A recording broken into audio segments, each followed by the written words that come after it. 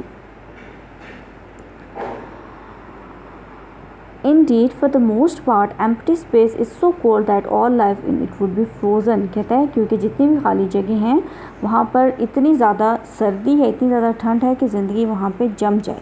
Most of the matter in space is so hot as to make life on it impossible. اور کچھ جگہ ایسی ہیں جہاں پر اتنی زیادہ گرمی ہے کہ زندگی کا وجود بھی ممکن نہیں ہے. ہم نے بات کی تھی فرسٹ پیج کے اوپر کہ ہمیں ایک ماڈریٹ انوائرمنٹ چاہیے ہوتا ہے، ایک ماڈریٹ ٹمپریچر چاہیے ہوتا ہے for the survival of life. اب یہاں پہ بھی تو آپ دیکھیں نا، وہی بات کہہ رہے ہیں کہ لائف جو ہے وہ صرف کہتا ہے پلانٹ کے اوپر، زمین کے اوپر جو ہے وہ ایگزسٹ کرتی ہے، کیونکہ یہاں پہ ہمارے پاس سوٹیبل انوائرمنٹ ہے، نہ بہت گرمی ہے نہ بہت زیادہ سردی ہے. Life does not seem to have any part in the plan of the universe which produced on planetary system. کہتا ہے کہ کسی اور سیارے کے علاوہ جو ہے وہ زندگی کہیں پہ ایگزسٹ نہیں کرتی، اور کائنات کے جو منصوبے میں جس نے کہ ہمارا جو ایک سیاروں کا نظام ہے پیدا کیا ہے، زندگی کا کوئی کردار نظر نہیں آتا. Calculation shows that there can be only very few systems in space. اور کہتے ہیں کہ اسپیس میں کچھ صرف چند ایک نظام ایسے ہو سکتے ہیں جو ایک اعداد و شمار ہیں وہ ہمیں یہ بتاتے ہیں. Yet so far as we can see, life of the kind we know on earth can exist only on planets like the earth. اب یہاں پہ رائٹر کہتا ہے کہ جیسی زندگی زمین پر ہے ایسی زندگی صرف انہی سیاروں پر ممکن ہے جو کہ زمین کے جیسے ہیں. It needs suitable physical condition for its appearance. تو پھر یہاں پہ انسانوں کو پراپر انوائرمنٹ چاہیے، ان کو فزیکل مطلب اپنی زندگی کے سروائیول کے لیے وہاں پہ ان کو پراپر کنڈیشنز چاہیے، فزیکل کنڈیشنز چاہیے جہاں پہ وہ سروائیو کر سکیں. The most important of which is a temperature at which substance can exist in a liquid state. اور کہتے ہیں اس میں سب سے زیادہ جو اہم چیز ہے وہ درجہ حرارت ہے، جہاں پہ جو لیکوڈ اسٹیٹ ہے کہ مادی اشیاء ہیں مائع حالت میں قائم رہ سکتی ہے. اب یہاں پہ ایک کوشچن جو میرے مائنڈ میں آتا ہے کہ اگر رائٹر کہتا ہے کہ صرف زمین کے اوپر زندگی جو ہے وہ ایگزسٹ کرتی ہے، کسی اور پلانٹ پہ نہیں ہے، لیکن اگر ایسا ہے تو پھر آپ یہ سوچیں کہ آپ نے کبھی ایسا سوچا یا آپ کے ذہن میں کبھی یہ کوشچن آیا کہ پھر جب ہم سنتے ہیں کہ انسان نے چاند پہ قدم رکھ لیا ہے تو پھر وہ وہاں پہ کیسے سروائیو کرتے ہیں، وہ وہاں تک کیسے جاتے ہیں؟ جب رائٹر بار بار اس بات کو کہہ رہا ہے کہ انسانی زندگی جو ہے وہ ارتھ پہ ہی ایگزسٹ کرتی ہے اور کہیں اور نہیں کرتی، تو کبھی آپ نے سوچا اس بارے میں؟ اگر آپ نے کبھی ایسا سوچا ہے تو میرے ساتھ شیئر کریں. The stars themselves are far too hot for this. کہتے ہیں کہ اس کے لیے ستارے خود بہت زیادہ گرم ہیں. We may think of them as a collection of fires scattered through space, providing warmth in surroundings where the temperature is at most some 4 degrees above absolute zero, that is about 44 degrees of frost on the Fahrenheit scale. کہتے ہیں کہ اگر ہم ان خلا میں یہ جو بکھرے ہوئے اسکیٹرڈ فائرز ہیں، اگر ہم ان کو کہیں کہ یہ اسکیٹرڈ فائرز ہیں جو کہ اپنے ارد گرد کے ماحول میں ہیٹ پرووائڈ کرتے ہیں، جہاں درجہ حرارت زیادہ سے زیادہ جو ہے وہ ایبسولوٹ زیرو سے کوئی 4 ڈگریز ابو ہے، یعنی کہ 4 درجے اوپر ہے. اگر ہم اس کو فارنہائٹ اسکیل پہ دیکھیں تو یہ تقریباً 484 ڈگریز جو ہے وہ نقطہ انجماد کے قریب بنتا ہے. In the immense stretches of space beyond the Milky Way, it is colder still. کہتے ہیں جب آگے پیچھے اب گلیکسیز کی بات کرتے ہیں تو گلیکسیز سے دور جو اسپیس ہے وہاں پہ ایمپٹی اسپیسیز ہیں، immense stretches ہیں، وہاں پر تو پھر اور زیادہ ٹھنڈ ہوگی. اٹ مائٹ بھی ہو سکتا ہے. Away from the fires, there is this unimaginable cold of hundreds of degrees of frost. Close up to them, there is a temperature of thousands of degrees at which all solids melt, all liquids boil. تو کہتا ہے کہ یہ جو فائرس ہیں، فائرس scattered ہیں، یہ جو آگ کے گولے ہیں، آگ کے گولوں سے دور جو ایک فروزن ٹمپریچر ہے، سینکڑوں درجے کی ناقابل یقین ٹھنڈک ہوتی ہے، اور ان کے نزدیک درجہ حرارت ہزاروں درجے تک ہوتا ہے، جس پہ جتنے بھی سالڈ ہیں وہ میلٹ ہو جاتے ہیں، اور جو آلریڈی لیکوڈ ہیں وہ ابلنا شروع ہو جاتے ہیں. یعنی کہ جو ٹھوس چیزیں وہ پگھل جاتی ہیں، اور جو پہلے سے لیکوڈ فارم میں وہ ابلنا شروع ہو جاتی ہیں. Life can exist only in a narrow belt surrounding each of these fires at a certain distance where the temperature is neither too hot nor too cold. تو کہتا ہے کہ زندگی جو ہے وہ ان نیرو بیلٹس کے یا نیرو بینڈ جو ہے یا ایک جو زون ہے، اس کے گرد ایک خاص فاصلے پر جو ہے وہ آگ کے گولوں کے گرد ایک خاص فاصلے پر یہ جو نیرو بینڈ ہے اس کے اندر قائم رہ سکتے ہیں، جہاں پہ نہ تو بہت زیادہ گرمی ہو اور نہ ہی بہت زیادہ سردی ہو. Outside these belts life would be frozen. زندگی سے باہر جم جائے گی. Inside it would be burnt up, اور اس کے اندر جو ہے وہ زندگی جل جائے گی.